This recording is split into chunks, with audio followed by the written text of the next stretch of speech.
9లోగా సంపూర్ణంగా రైతు భరోసా. రైట్. ఇక్కడ మనం ముఖ్యంగా మాట్లాడుకోవాల్సింది 9లోగా సంపూర్ణంగా రైతు భరోసా. రైతు భరోసా గాదు. రైతు బందే జేసినారు మీరు. ఇప్పటివరకి రైతు భరోసా. రైతు భరోసా అంటే ఎకరాకి మీరు 15,000 ఇస్తా అన్నారు. కానీ మీరిచ్చేది ఎంత ఇచ్చింది? ఎకరాకి 10,000 ఇస్తున్నారు. దాంట్లో పాటు పంటకు 5,000 చొప్పున మీరు కేవలం 5,000 ఇచ్చి మీరు రైతు బంధు ఇచ్చి, రైతు భరోసా అని జెప్పి గప్పాలు చెప్పుకుంటా ఉన్నారు. గిది కాంగ్రెస్ పాలన. గిది ఇందిరమ్మ పాలన. చేసే పని ఒకటుంటే చెప్పే పని ఒకట్ల. ఇక్కడ రైతు భరోసా 9లో సంపూర్ణంగా అని అంటున్నాడు. కానీ మనకు అమలు చేసిందేంది?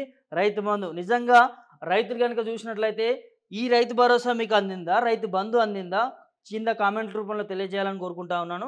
నిజంగా రైతు భరోసా అందితే రైతు భరోసానే వేశారని చెప్పి కామెంట్ చేయండి. లేదు రైతు బంధు అయితే రైతు బందే వేశారని కామెంట్ చేయండి. రైట్ ఇట్లా ఉంటది కాంగ్రెస్ నాయకులది. ఏ ఒక్కరికి అందకున్న ముక్కు నేలకు రాస్తా.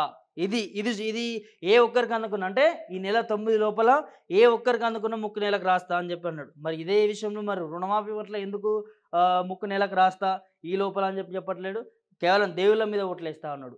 దేవుళ్ళ మీద ఎప్పుడు ఓట్లేస్తారు? అసలు ఎందుకు ముఖ్యమంత్రి రేవంత్ రెడ్డికి దేవుళ్ళ మీద ఓట్లేయాల్సిన అవసరం ఏమొచ్చింది ఇవాళ రాష్ట్రంలో? మీరు అమలు చేస్తామన్న డేట్‌కి అమలు చేస్తే అయిపోతది గదా! ఏ ప్రచార ఎన్నికల్లో ఎక్కడ పోయినా గూడా దేవుళ్ళ మీద ఓట్లేయడం కరెక్ట్ గాదు. అంటే మీ మీద ఏసుకోండి మరి ఓట్లు.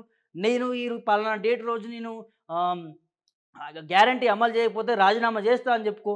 నీ మీద ఒట్టేసుకో. దేవుళ్ళ మీద ఎందుకు ఒట్టేసుకోవాలి మీరు? దేవుళ్ళ మీద కాదు మీరు రాజీనామా చేస్తా అని బహిరంగంగా నీకంత దమ్ము ధైర్యం ఉంటే రాజీనామా చేస్తా అని చెప్పు. దేవుళ్ళ మీద ఒట్టేయాల్సిన అవసరం ఏమొచ్చింది? అంటే ప్రజలు నమ్మట్లేరు మిమ్మల్ని. మీ కాంగ్రెస్ పాలనని ముఖ్యమంత్రి రేవంత్ రెడ్డిని వల్ల ప్రజలు నమ్ముతలేరనే భావనతోనే ఇయాల ప్రజల్లో నమ్మకం కల్పించాలని చెప్పి ఇలా దేవుళ్ళ మీద ఓట్లేస్తా ఉన్నాడు ముఖ్యమంత్రి రేవంత్ రెడ్డి. ఇది ప్రజలు మొత్తం అబ్జర్వ్ చేస్తా ఉన్నారు, గమనిస్తా ఉన్నారు. రైట్ 7,500 కోట్లు జమ చేస్తే కేసీఆర్ క్షమాపణ చెప్తారా? నిజంగా 7,500 కోట్లు మీరు నిరూపించి ఏసినట్లయితే క్షమాపణ గాదు, సంతోషిస్తాం మేమైతే.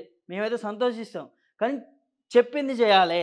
మీరు ఈ పేపర్ల మీద పీఆర్ఎస్ స్టంట్ల కోసము దీనికోసం గాదు. చెప్పింది చేయాలే.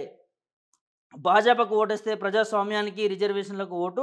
ఖమ్మం జిల్లా రాజకీయాల్లో తూలదుర్పణం.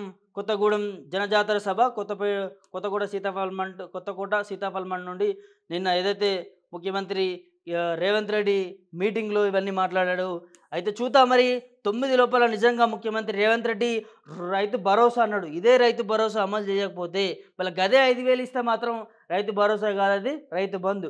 మరి గిదే రైతు భరోసా అమలు చేస్తే ముక్కు నేలకు రాస్తారని చెప్పి సవాల్ విసురుతా ఉన్నాడు. మరి నిజంగా రైతు భరోసా అమలు చేస్తాడా? రైతు బంధు అమలు చేస్తాడా? ఈ 9 తారీఖు నాడు మనం చూద్దాం.